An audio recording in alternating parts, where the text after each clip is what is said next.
We come to pray. It's just horrible. It's just horrible. Oh God, our friend's husband is home. Yes, I saw that. Oh my God. I saw that. Can you pull your mic into your Can mouth? you? I can pull it in my mouth. Yeah, I bet you can. Shut up.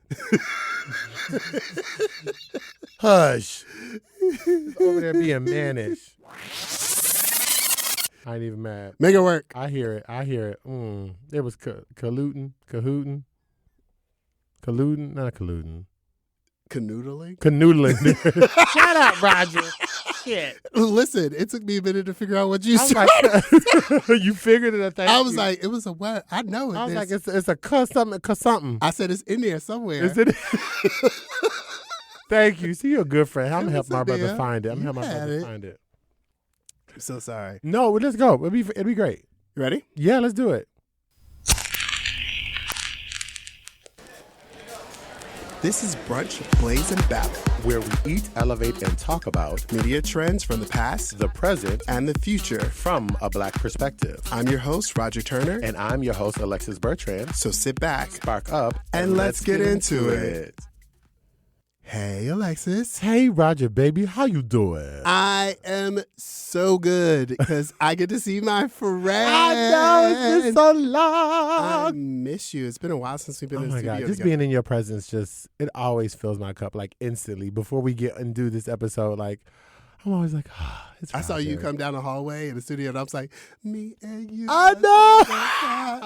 Yo, brunches, we are the goofiest little friends. They were like, hi, friend. Like, we are just these big old black men. And we're like, hi, friend. I was like, oh my God. we're so gentle. Everybody was like, how long have they And not it's like, seen what each the other? hell? Did something happen? No, it's just been a couple weeks. It's been too long. They were like, when was the last time y'all saw I each did- other?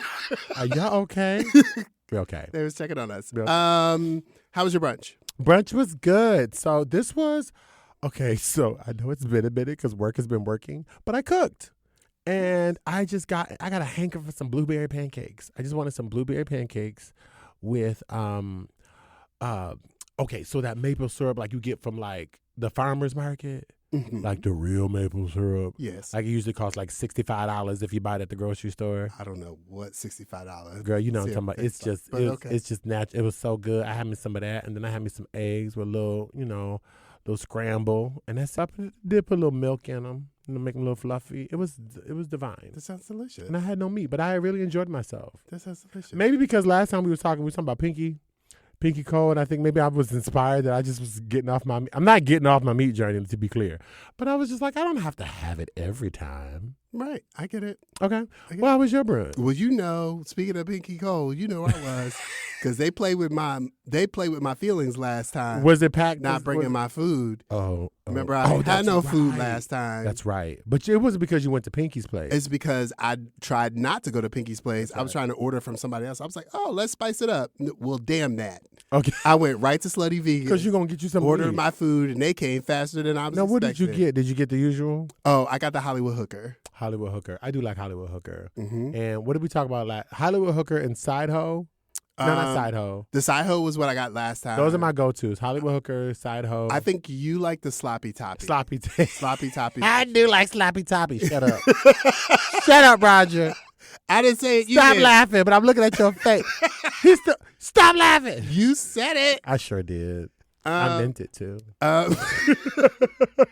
My parents listened to this. Oh my God. I am so sorry. They'll be fine. Like, that boy is just mannish. We're going to pray for him. They will be fine. On a scale of 1 to 10, how high are you? I have a number because I feel like the last few episodes, I never really have a number. You like a number, is what you said last But time. I am at a nice 6.5. Good for you. And I feel like because it's so warm outside, like I don't like to be too gone when it's hot. There's nothing like being hot and high. It's irritating. It's so irritating. I don't want to feel hot and high. At the same Right. time. How are you, my love? That's made me tired just thinking about it. Just got a whole attitude that cool. I'm a 7.5.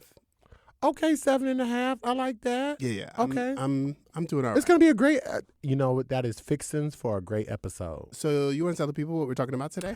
Okay, so super excited about this one. So what does Minions 3, Mortal Kombat 2, The Mandalorian and Grogu.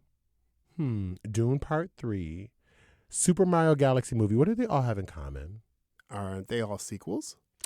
Ding, ding, ding, ding, ding. So they are all sequels. And so in the latest big one, right, I think when it's interesting when we see these commercials for the most anticipated sequel. And I think the one that hits right now is like The Devil Wears Prada 2. We were talking, and I know that you just saw this one, and I'm so interested to get your thoughts around this because I know, we love good movies.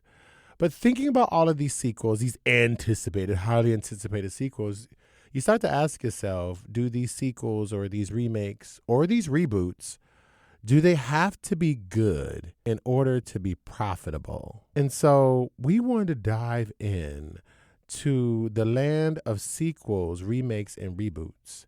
And we asked ourselves the questions, do they have to be good in order to be profitable? And the answer is, we can go ahead and spoil that for you now. No, they don't. So what does that say about the future of television and film? So let's dive into it. And this episode is entitled, This Again? Thank you for that intro. You're welcome. It was lovely intro. So good. You are really good at that. I tried. I think this is a great time for us to pull back the curtain. Because I know you got some interesting ass shit for this one. Because I'm like, okay, let me ask. Because are you going to go into, because we know that sequels, not all sequels are created equal, but sequels, reboots, and remakes are not all the same. So, but I'm going to let you go. Where are we going with pull back? So we got, I looked at all the sequels, reboots, and remakes. So that is interesting because when we have like live adaptations of, let's say, an animated film, an animated classic, that to me, that doesn't feel like a reboot. I guess I just said it. It's a live adaptation. So that's what it is. That's not a reboot. I don't usually I don't consider live remakes adaptations. I think that's a name that they just like to say.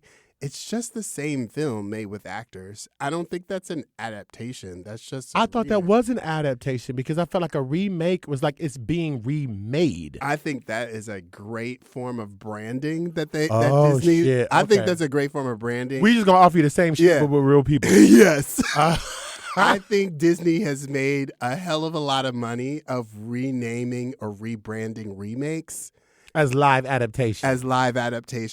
But basically, every live adaptation of a Disney movie is a remake.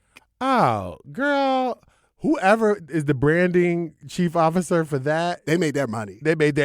Because, honey, these Disney reboots or remakes, these live adaptations. These live quote adaptations. Unquote, yeah. These hard finger quotes I'm putting they real over hard. here real hard. Live adaptations. Half of them are not good. You are being generous. Or lukewarm. You said you being generous because I haven't had one. I'm looking at you, Snow White. Girl, that story was already trashed to begin with. Let's be clear. But guess what? She made her money, though. She made her money. Right. This Lion King, Beyonce and all. I love B, but that Lion King, I didn't need. We didn't need that. We didn't need Mulan. I didn't need those CGI. We didn't need her either.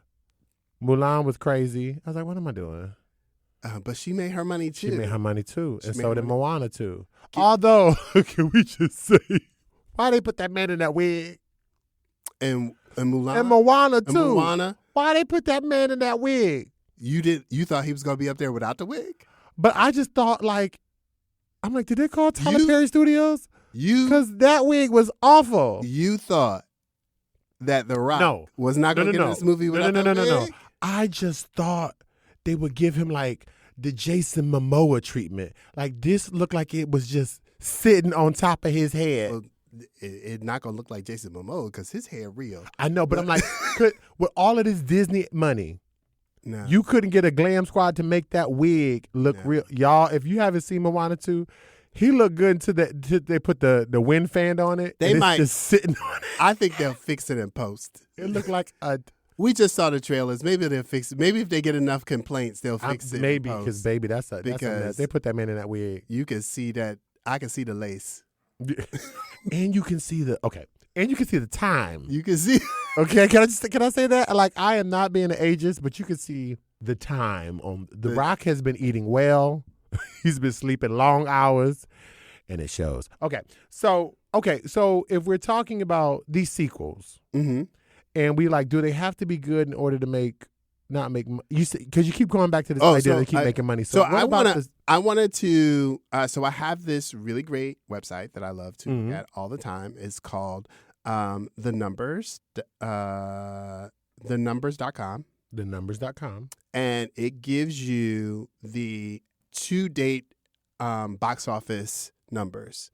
So I want you to name a remake that you didn't like, and we're going to find out if it made money. A remake that I didn't like. A remake or a sequel. I think the easiest one, I didn't care for the Jurassic Park Rebirth. I hated it. I just didn't get it. But did it make its money? I feel like I want to say yes, but you about to tell us. Jurassic Park Rebirth, the measure of whether a movie is a flop or not is if it made 2.5 times the original budget for the film. Right. Jurassic Park Rebirth made 3.9 times the production budget. Damn. Yeah, okay. So it was quite a success. Yeah. It was another remake I hated. The Running Man. The Running Man. Oh, but I hated that. I like the OG. With Glenn Powell. The yes, 2025 you didn't one? like it? Boo. Really? Oh, I loved her. I thought she was a cute take on it, but I liked the original that I thought wasn't. I guess the movie was fine. I didn't like Glenn Powell in it because I was like, he didn't do anything that felt, significantly good acting in this movie. I felt like you could put any other actor in there and get a better performance in this movie. Oh, damn. Okay, I didn't even, I thought, because I felt like the original was such a sleeper hit, maybe I just kind of kept the same expectations for it, but that's right. What about Megan 2? I liked the first Megan. Well, what about, because that came out last year, I think. What about Megan? So I will tell you before we move on, but that Running Man that you liked, and I think a lot of other people liked, I did not like. The worldwide box office, it only made 0.6 times the production budget. Oh, so it was a flop. It actually did not do well. Oh, damn. Okay. It did not even make its money back. Ooh. That is a mess. So, I'm sorry, you just said what? I said Megan too, because I was trying to think one that I thought it was a bad sequel. Well, it's not a remake. That's a sequel. Sorry. I guess this is still a sequel. We're still doing sequels. It's still a sequel. So I just thought it was a bad sequel because the first one I thought was interesting. I was like, okay, this is actually really a fun film. Am I not spelling this right? And then, I don't know, MEGAN 2.0? Is it GAN? Oh, but they used a 3. I think they used a 3 for an E. Oh, there it is. I got it. I had to put the 3 in there. No, that did not do well. It did 1.6 times the production budget. Okay, yeah, it was off by it still made money. But it did make its money back. So I guess it did make its money back, but it wasn't like the big. It wasn't profitable like that. It didn't do that. It was still profitable, but it didn't make like the industry standard of what us. I don't know if that, it's interesting. And maybe for another conversation, for an episode, I wonder what would be the automatic. I think we know what an automatic green light. If someone had made 4.5 times its budget, then that might be an automatic sequel. But I get the question. I wonder if something like Megan that didn't do 2.5 times, but was it enough? Was it profitable enough that it would get a third film? Because after watching the second one, I was like, this needs to die. Versus, or it's in the hands of the wrong people, or whoever the screenwriter, they need a new screenwriting team. I was just trying to figure out, how sometimes we'll get a great movie and then we'll get a sequel and it's kind of ass, but then they'll do a third one because for whatever reason, it made enough money to kind of keep it going. And I just don't feel anyway. So that was my guess. Well, I don't know any other maybe I do know. What are the bad ones? Here's my other test. I looked up the top lifetime grossing movies. So from release until today, how much money has this movie made?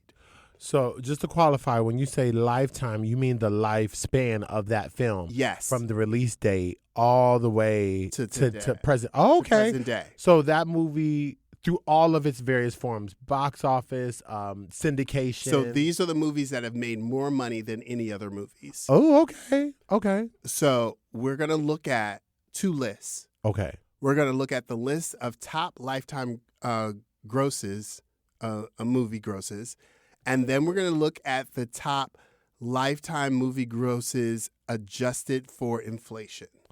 Okay. Okay? Okay. So, meaning a movie, if it were released today, if you compared to how much money it made then, and How much money it adjusted would've for made now. inflation, what that money would mean today. If it was released today. If it was the released today. Okay, I'm with you. Okay. I'm with you. So, of the top 10, how many of those movies in the top 10 of the not adjusted for inflation, how many movies in that top 10 do you believe are sequels? Oh, okay. In that 10, I'm going to go ahead and say like 5. Half of them are sequels. It's more than that. Bitch. 7? 7. 7 of the top 10 are all sequels.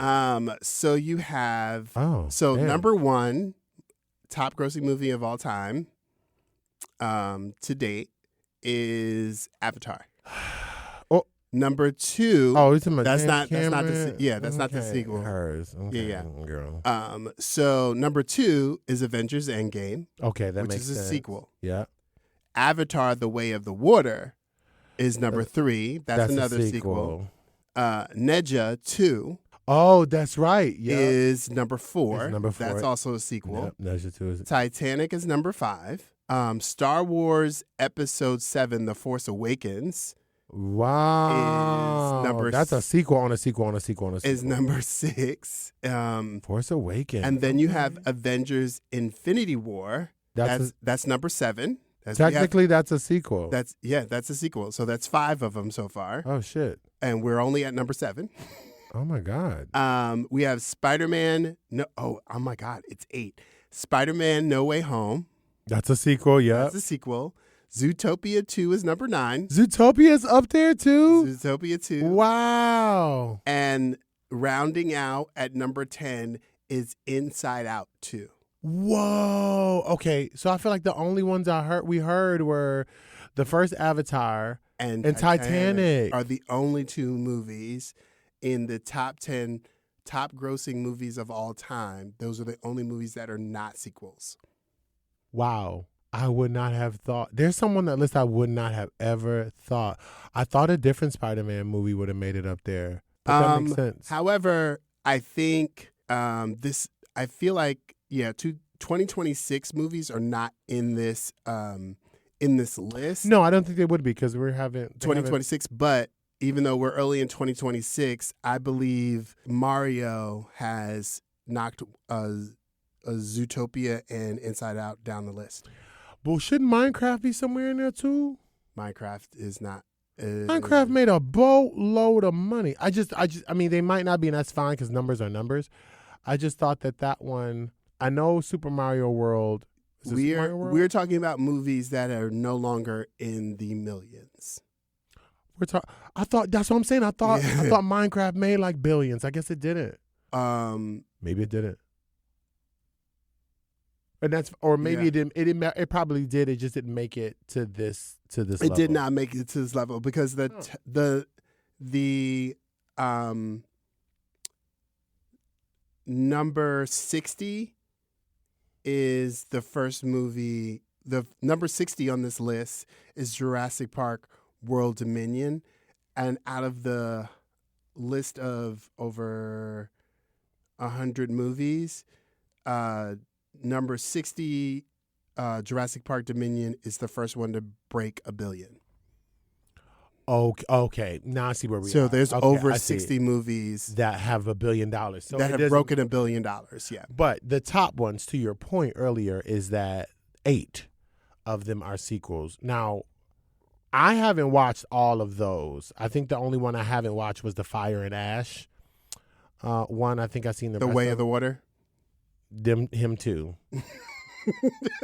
But, Way of the Water, Ocean and the Sand, whatever them damn. Girl, I don't watch none of them blue. I watched blue. one. I don't watch none of them. He blue got me Pocahontas. one time. Oh, actually, I did watch the original. We one. watched the first one. I fell asleep, but I did start watching it.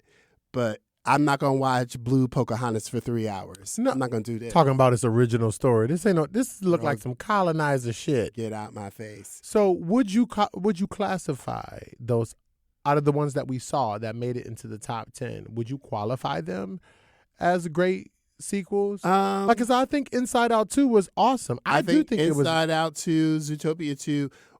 It's not that they weren't good. I just think there's just a saturation of sequels and remakes in the market.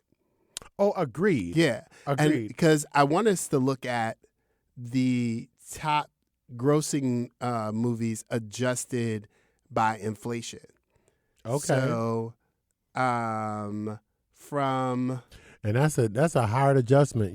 Eggs costing $45 these days. So, shit. Of the top 10, how many of them do you think are sequels? Now that we know that before inflation it was 8, I'm gonna stay around the same ballpark. I'm gonna say 7. 0. What? None of them are sequels. What? I will ask though. What? How many of them do you think are remakes? Oh shit. Okay. Ooh. 4. 1. So you telling me, Roger Turner, that 1 is a remake and that the other 9 are original screenplays? Yes. Interesting. Can I ask this question as you're looking at this? Mm-hmm. The ones who are adjusted for inflation. Hold on. Let me make sure I'm right on that because I'm pretty sure I'm right on that. I mean, we'll go through the list and figure it out. Let me Google and confirm. Google and confirm because I'm not going to get up here and talk nobody's bullshit. That's true. I'm not going to get here and be lying to the folks and let folks be in my inbox talking about something. Well, Roger said. What had happened was, or, evidently you didn't. As quiet as this cat. We love a good old time saying. Blackism. Okay, I lied. None of them are remakes. None of them are remakes. I'm thinking of a different movie. Okay, so here's my none question. Of them are remakes. So my question is, of the ones that are in the top 10 adjusted for inflation, are any of them the originals to the sequels that we just talked about? For example, is Zootopia the first one on this list, the inflation list, versus the other one? You know what I mean? Are any of the ones... That is an excellent question. Only one of these movies is a sequel to the adjusted for inflation movies. Interesting. Yeah. Okay, so... You want them? I want them. I'm so curious. So at number 10, adjusted for inflation, top grossing movie of all time is Snow White and the Seven Dwarfs. What? Boo, that's a piece of shit. Throw that one out. The Exorcist is at number 9. Oh, I'm living there. Okay, now. Come on, Linda Blair. Dr. Zhivago is at number 8. Is that James Bond? No, that is Dr. Zhivago. I don't know if that's horror, but yes. That's not horror. It's a Russian spy film drama. It's a World War II. Yes, I've seen it. Yeah. Keep it moving. What did I say, Dr. Zhivago? Jaws is number 7. That makes sense. The 10 Commandments is number 6. With Charlton Heston? Yes. With all his hair on his chest? Mm-hmm. Oh, hey, Charles. Okay, that makes sense. At number 5, popping in from the other list, Titanic. Yes, we all were having our heart go on. We still mad at Rose. My personal favorite, it was my favorite movie as a child of all time, E.T. the Extraterrestrial. Is number 4. Oh, that makes a lot of sense. Number 3 is Sound of Music. Number 2 is the original Star Wars movie. The OG. Yep. Not Empire Strikes Back. A New Hope. A New Hope. Mm-hmm. What? Yep. Okay. And at number 1, don't get mad. Why you chuckling already? I'm already pissed. Gone with the Wind. Ooh, I can't cut that out. Ooh, you can't. I'm so You mad. just sucked your teeth so hard in everybody's ear. I sure did. Like, Gone with the Wind. Yeah, she's number one. But this list is racist. But as you look at this number 10, It's a all mayonnaise. of those are originals. You're right. And so if we get into today, like we are setting the standard that maybe the priorities were different years ago. I'm sure film studios were still film studios and they wanted to just make money. Right. But at the same time, we were also, what we thought made money was probably different. We were always trying to find out the next and new story, where studios now want to make as much money as possible off an IP. So that's what I was going to say. Like, it does make sense a little bit, right? Like, this movie comes out, it's a blockbuster hit, right? I keep going back to Zootopia. Zootopia was great.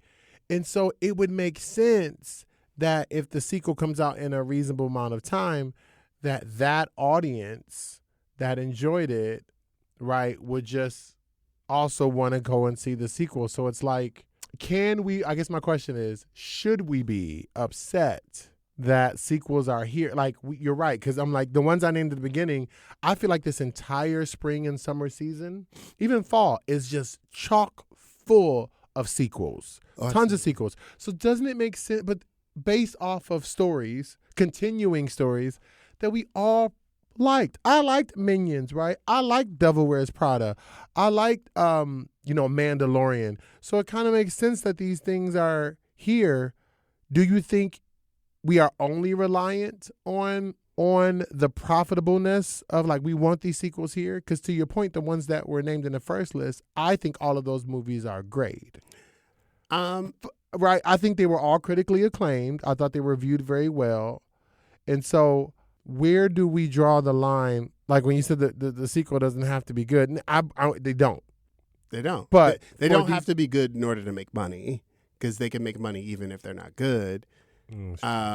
So, there's a bunch of other, like, movies that were on this list that weren't in the, oh, damn it, I deleted it by accident. No, it's fine. You're right. Like, there's a bunch of movies that weren't in the top 10 that weren't great, but they definitely made the list of top grossing movies. So are we doing ourselves? So I guess the better question is, do you think we're doing ourselves a disservice by always going back for the sequel? We're always going back for the sequel. We want to see the thing again, right? Like, we want to watch that we want to watch that same film again. We want to see these stories, these characters continue. Are we wrong for that?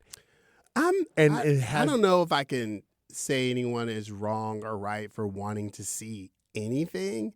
What I will say is, I think less of us recognize the scarcity in original storytelling and original content, and we are recognizing fewer and fewer, like, works and properties that are our stories that feature us.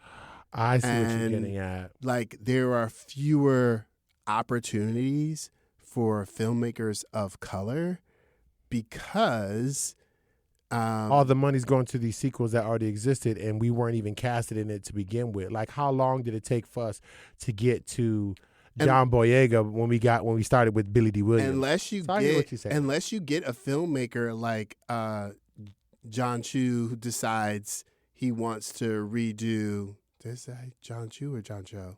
Is that right? You said Chu. I said John Chu. Is that Chu? I don't know her name. Hold on, because I'm high. I said it right. John M. Chu. John Chu. It takes a director like John Chu that decides to put a black woman in the lead role of Wicked. So now I feel like we're getting somewhere, right? So they can be profitable, don't necessarily mean that they're good. And the unspoken reality is that, because you're right, as you were sharing, I was thinking about this last award season we were in, and we were watching a lot of the, I mean, yes, outside of the best movie category, but the original screenplays really did come from, like, the documentaries, the short films, the modern language films. I'm learning to stop saying foreign language because English is also foreign. So out of the modern language movies, this is where we're getting a lot of the original screenplays. And if the casting, which now we have an Oscar for that, if the casting isn't intentional, if the story isn't one of Black culture or Black identity, then we are as a people heavily reliant on the casting to find our way into these films. It doesn't necessarily mean, right, it's going to showcase our Blackness, right? Because I just mentioned John Boyega. Like, race had nothing to do with his character development. I'm just being clear, but that is still a sequel. Like Force Awakens, he was in that film. And then the original, you had Billy D. Williams. So have you heard the rumor that in the next Star Wars movie, John Boyega's Finn may become a Jedi? Here's my problem. I'm gonna say this real quick. You already should have done that shit. Oh, absolutely. A minute ago. So you ain't getting I don't need Disney coming back and say, hey, Black people, we got you. No, you had your time. You gave us, Samuel L. stood up there as Mace Windu said, look, I got you. With his we purple here. ass lightsaber. With his purple ass lightsaber. We were here for it. He Black, he in there. We like, okay, this is where it's going. And then you don't give it to us? Right. Too little, too late. Just putting that out there. I hear you. I'm still going to go watch John Boyega be a Jedi, though, if I get to see it. So you got me kissing my teeth again. I'm still going to go, too. But if they don't do this right. Right. I think there's something to be said for, like, opportunity. And have you seen the new film, the TV series, The Studio with, The Studio, not TV Studio, The Studio with, it's an Apple TV series with Seth. Not Myers. No. Not Rogan. Yeah, Seth Rogen. Oh, it is Rogan. Yeah. Is this a take, a variant on the Inside the Actor Studio? You said, is this? It's called The Studio, and it's a comedy television series about Seth Rogen's character who suddenly becomes the executive of a big film studio. Oh, okay. It stars a bunch of celebrities like playing themselves and making fun of themselves. Oh, okay. And it really talks about the politics and the ins and outs. Seth Rogen really is a film director that also loves film, is trying to keep like art in the film and try to keep the artistry into filmmaking, but at the same time is shackled by the responsibilities, the financial responsibilities of being a studio head. Interesting. And having to, like, you have to make money. And it can't be like a little bit of money, just being held to the standard of 2.5 times to make the money. And so it talks about like these different things in a very funny, hilarious way. And it definitely lampoons, but it definitely really looks at the problem of original content. We can't get original content because studios aren't trying to make original or great. Because they want to make that money. So, like, if you want to keep your job. Studios like don't care about good movies. They care about profitable movies.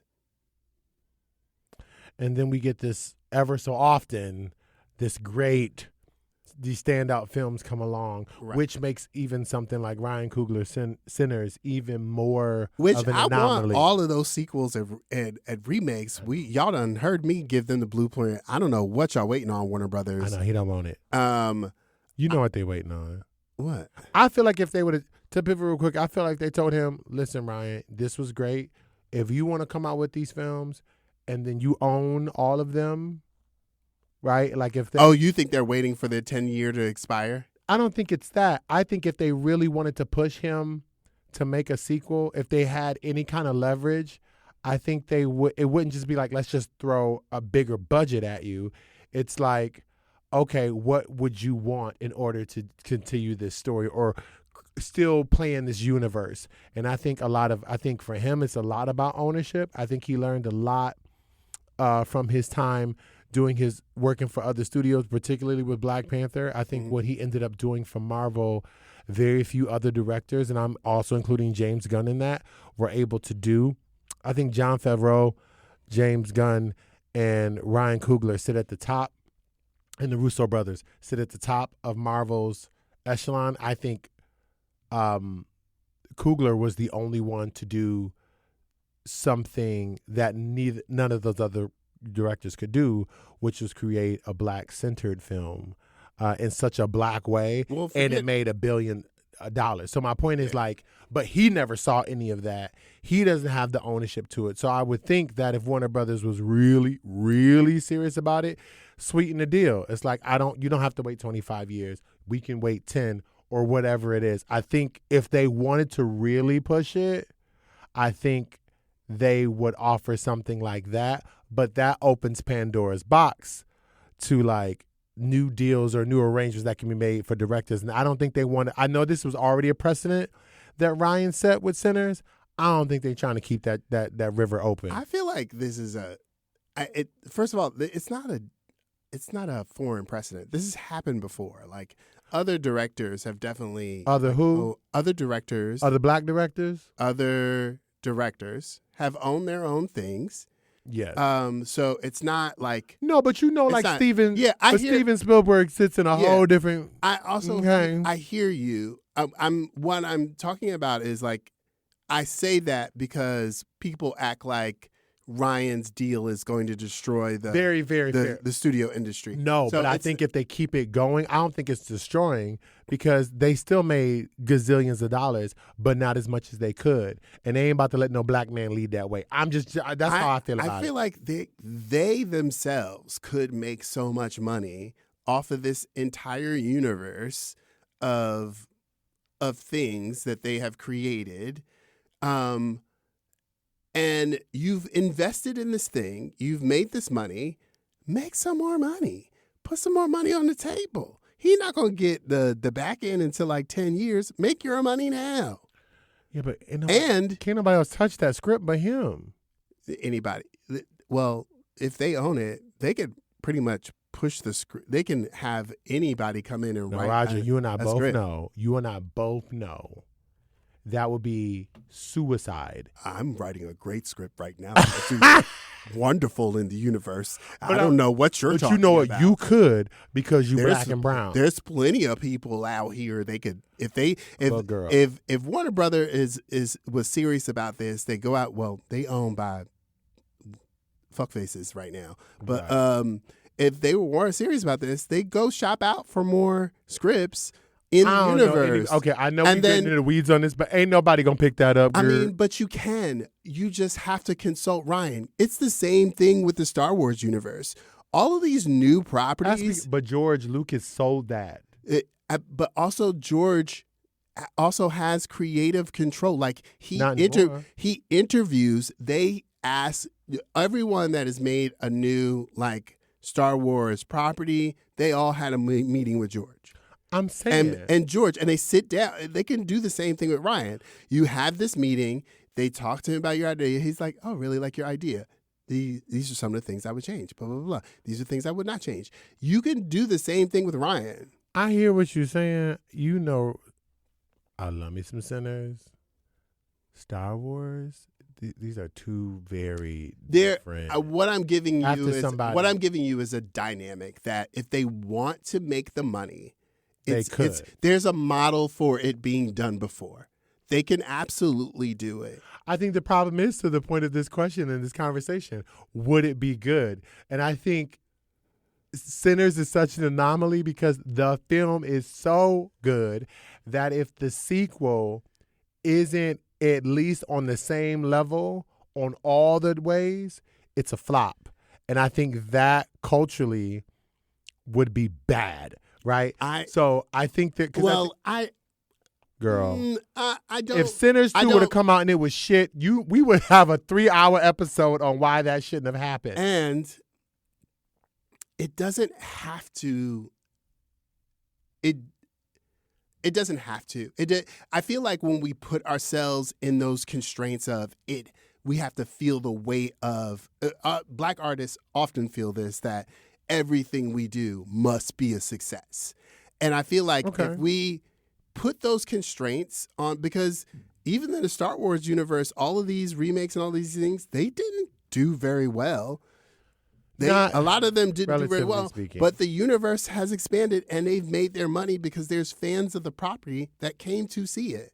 We already established that sequels don't need to make money, don't need to be good in order to make money. You're right. I would like it to be good. What I'm saying is that if there is a world, there is a universe that they already have built the model that they can create a bunch of different movies from series. This one movie has created a universe of stories that they can pull in black and brown writers from all over, have a sit down with Ryan, help them re-envision their vision. I hear you. And Ryan would be open. And imagine like somebody coming, a black woman that's a writer. She's wrote this dope ass script about like, where have Stack and Mary been for 30 years? Don't write that because that's my movie. That's my series I'm writing.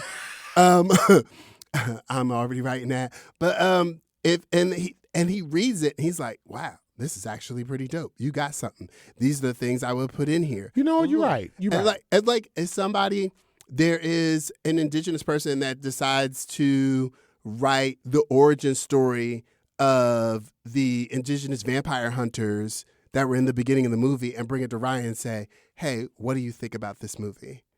What do you think? I'm with you. I still think I'm with you.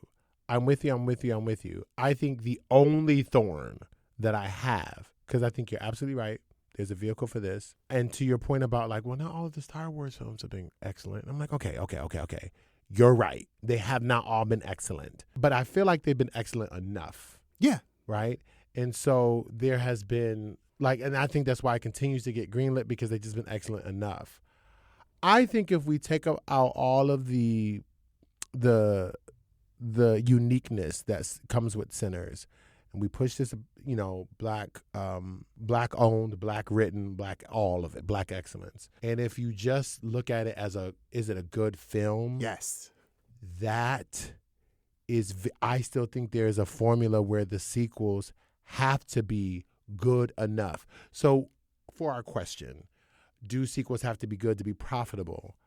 I feel like as we're talking and I'm thinking about certain sequels, I just feel like maybe the answer is no. I just feel like they have to be good enough. It can't be shit and you still think we're going to make billions and billions of dollars. I just don't see it. I don't know. I don't think there's any sequel, and you might correct me if I'm wrong, that has been so horrible that it still turned a crazy profit. Yeah, because all they have to do, like literally, I don't think that no one knew what was in any of these movies. I would argue I hadn't heard any reviews on Devil Wears Prada until after I had seen it. But by that time when I saw it, like it opened on the first, which was like Friday. Mm-hmm.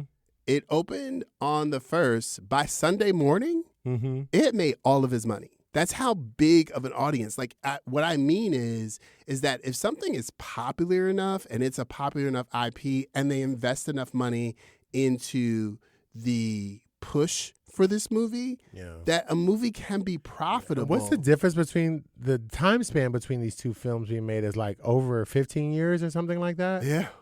So to your point then, I think I'm picking up what you're putting down. So even though Ryan already came out and said like he wasn't touching this, he wasn't doing sequels and all of that, what I feel like you're getting at, particularly when we're talking about black and brown art, is that when it does come out, there is a space to create these profitable sequels. There is. We just haven't, because we haven't had anything like that since Scary Movie. Like I'm trying to think about a series of film where it had sequels that were either black directed or black created, if you will. And I feel like I don't really know too many that have capitalized off what you just mentioned, besides like Scary Movie. Before we get too far ahead of ourselves, I want to talk about some of the sequels and remakes and reboots that are coming up that you and I may be excited about, both television and film. Okay. Ooh. Okay. So the first one I'm going to bring up, It is coming out in May. Do you know when I'm talking Coming about? in May. Yes. Girl, no, what? I know. Mandalorian and Grogu. Oh, Yeah. This trailer looks so good. I'm so excited for this. This seems to strike at I love this because the first one, Mandalorian, was like really, well, season 1 and 2. But I think it was dark, but this one feels like the perfect blend of what you want in a Star Wars show. It gives you action, high pace, comedy, family. Like, oh, this is so good. So yes, that one, I'm super excited for this. Do you have one you? Yes, one I would like to go into. I've already talked about it. I'm very, very excited for this one. I'm excited for Supergirl that is coming out in July. And I'm calling this a sequel because even though it's really unique, it's picking up from we know that it's expanding on the Superman story, or the story that was told in the Superman film. That's better. And it's continuing that kind of universe expanding. So I'm very excited for that particular sequel. That is one that I'm excited for. What you got? What else are you excited for? I really want to see the Masters of the Universe movie so Do bad. you really, girl? Why? No. I want to see it so That bad. trailer looked like it came straight from Temu. I love Nicholas Galazine from Red, White, and Royal Blue. I mean, he was fun. Soon as they told me that he was casted as Prince Adam / He-Man, I was like, oh, I'm in. And then Idris Elba as Man-at-Arms, I'm in. I definitely want to see it. He does the action really well. I am worried about what's his name? Fuckface Jared Leto. The thing with him and villains, it just hasn't hit right. Like he's fucked up a few of them right now. I mean, we just don't need him. We don't need him. I'm gonna go ahead and put in here because I know you don't do it, but I love that they're still picking up the 28 days later. I saw that. It was actually very good. Oh, was it the Bone Temple? The Bone Temple? I haven't. Honey. Was it good? Oh, and I just heard. Speaking of, I'll just throw out both of these. I didn't know they were making another Insidious. Girl, I am a fan of those films. I love all the Insidious. Awakening, The Nun, Annabelle, Insidious, like all of them kind of like ghostly, spiritual, crazy sequels. I think those are great. I'm very, very excited about both of those sequels. And can I just say, like, I mean, we love sequels, but I kind of love a horror sequel when they keep it going and keep it growing. I'm not crazy about horror movies, but I really did enjoy the Bone Temple. I'm becoming a real big fan of Nia DaCosta's movies. Period. She's a really great filmmaker. I've really enjoyed. She's totally slept on. Yeah. And her work is varied. So it's not like a M. Night Shyamalan where it's just like this one particular type of genre. Like Nia DaCosta has been all over the place. She's done action, she's done sci-fi, she's done horror, she's done superhero. Like it's incredible. Who else you got? So I'm gonna take a left turn into television series. We talk about this as soon as they announce a premiere date and they tell us when it's coming on. I'm gonna host a watch party. You know what we should do? What should we do? I'm listening. We should do a live stream watch party. Watch party for Different World. That would be excellent. I would love to watch. We got to be careful though, because we don't want to talk. I don't want to miss anything. I don't want to miss it.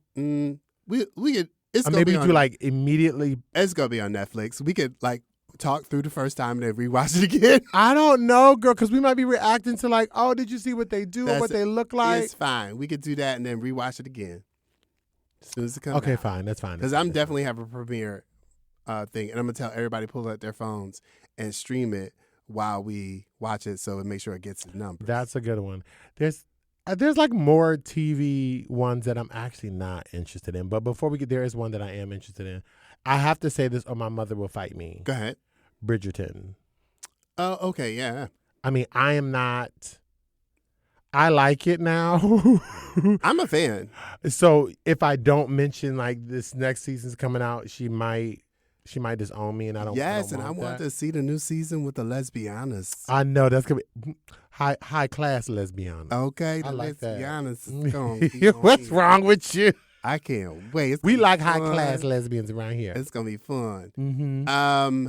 So, I just watched a movie remake. Well, it is a television series that's a remake of a movie that's also a remake of a movie. A TV show that's a remake of a movie based on a movie that's also a remake. Yes. The hell you talking about? So, have you ever heard of a movie called Man on Fire? Oh my God. Brunches, you already heard about my reaction. I know where he is going, and I know who is starring in it. And I'm actually ready for this. I didn't even know that this could be turned into. Okay, yes, I've heard of Man on Fire. We love Man on Fire. In terms of like top 10 Denzel films, Man on Fire is up there for me. So, did you know Denzel's 2004 Man on Fire is a remake? No, who did it first? It is a remake from 1987. Damn, Denzel did that? Yeah, Joe Pesci, Scott Glenn, Jade Mallet. I had no idea. Yep. And it was a 1987 film? It's a 1987 film. Denzel remade it. But recently, it has been remade as a series on Amazon starring Yahya Abdul-Mateen. This fool, the second, what is it, second or third? Yes, Yahya, him. So I watched him in Wonder Man. So for those of you who might be following some of his work. The second. He was Dr. Manhattan in The Watchmen with Regina King. And he recently did Wonder Man for Marvel with oh God, I forgot his name. Sir Ben Kingsley. Sir Ben Kingsley, thank you. So Sir Ben Kingsley and him, great pairing. This man is an incredible actor. So have you seen it yet? Man on Fire? The Man on Fire series with Yahya? It's out already? Oh yeah. Lies. We burned through it on Sunday. It was brilliant. Oh my It God. was so good. I'll be watching it this weekend. I'm so excited. I didn't know it was out yet. He was really good. I didn't realize I like what they did with the story. I remember I talked to my mom about this, and I was like, "Hey, Mom, have you seen The Man on Fire?" She was like, "I actually didn't want to watch it." I didn't. She didn't really like the original, like Denzel movie. That's she wasn't fair. crazy about the story. That's fair. Because I was still trying to figure out how some child looking like Dakota Fanning is Mark Anthony's daughter. I didn't. I was still trying to figure that out. You too close to it. I was like, Mind so your business. I watched it and I was like, so this is your child? This is who the child is? Baby, they've been doing that to us for centuries. They've been giving black people in these films kids that we know don't look nothing like us. Yeah. So the Man on Fire was really good. Okay, I will be checking that one out. Yeah, if you get a chance, check it out. It's 7 episodes. Oh, I love this. This is great. Yeah. I think that's all the ones that I have. Well, I do have one more. What do you have? That I wanted to mention. Scary Movie. They're redoing it? Oh, they have a whole nother Scary Movie coming out, and it's starring. Is it Anna Faris? Yes. And Regina Hall is back. Bitch, you are lying. Yes. Where have I been? Have you not seen the trailer? No, there's a trailer. Is it coming out this year? Yes. Oh, then we good. I had no idea. You see, when we were talking about it earlier, I was saying that I'm so glad this is coming out because I didn't realize that I was like, when's the last time we saw like a black directed or a black, majorly casted bunch of sequels except for Scary Movie. So I love that the team is coming, the Wayans family is coming back. This is so good. The trailer looks hilarious. Oh, they nailed it. It looks so really good. They brought all the major hitters back. Oh. Plus some new faces. You could do this about Anna and Regina. Like, those needed to be in there. It's gonna be so good.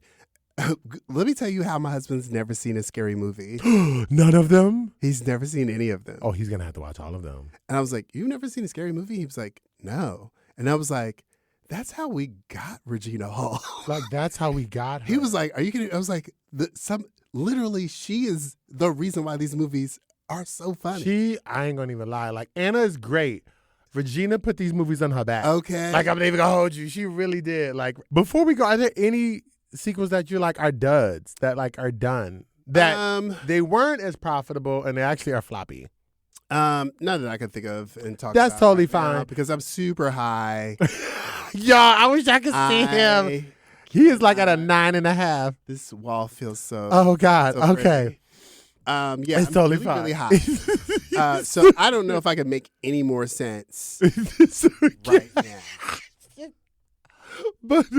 But okay then. So what we will say is, if y'all, there are a bunch of sequels, remakes, and reboots that are coming out in 2026. So send us an email, drop in the chat, drop in our comments what you are looking forward to as well. And if you are going to drop a sequel in there, girl, like make it good, because all sequels are not created equal. And if you're really interested in sending the message that we need more original content, maybe don't run out to the movie theaters to see these sequels right away. Maybe wait to see them at home. That's a good point. Maybe stream them. Maybe pay more attention to more original content and try to see original films That's a first really good point. in the box office. Yeah, do that. All right. What do you want to tell the people? I want to tell the people that you are a sequel and you are an original. And both. And I want you to know that you are enough just as you are. Thank you all for listening. Thank you, boo.